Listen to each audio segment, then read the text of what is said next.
এর মধ্যে মুমিনদের জন্য শিফা রয়েছে, সমস্ত রোগের প্রতিষেধক রয়েছে।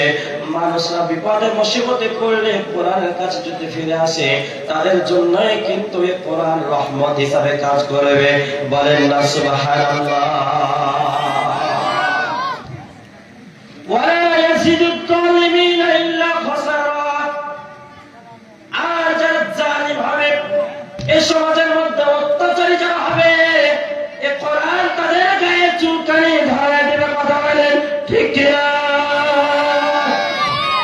আমি এতে বলবে, আমরা দেখেছি এই কোরআনকে যারা সমাজের মধ্যে প্রতিষ্ঠিত করতে চেয়েছে, যারা কোরআন নিয়ে সমাজের মধ্যে কথা বলেছে, ওই জালিমদের বুকে কিন্তু আগুন জ্বলায় দিয়েছে কোরআন। এই জন্য তারা কোরআনের মাহফিলে 144 তারা জারি করেছিল। কথা বলেন ঠিক কিনা?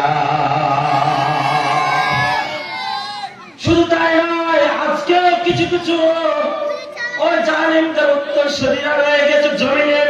আজকে কোরআনে বাধা দেয় যারা, তারা হচ্ছে জালিমদের উত্তরসূরি। কথা বলেন ঠিক কিনা?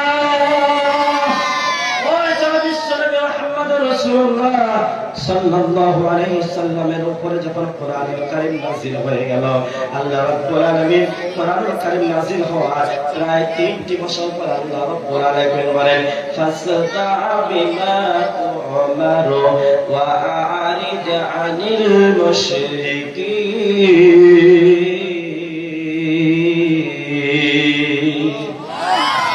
আল্লাহ রাব্বুল আলামিন ডাকতে বলেন, নবী গো, আর গোপনে গোপনে দাওয়াত দেওয়া যাবে না, আর গোপনে গোপনে দাওয়াত দেওয়া যাবে না। প্রকাশ্যে মুশরিকদের সামনে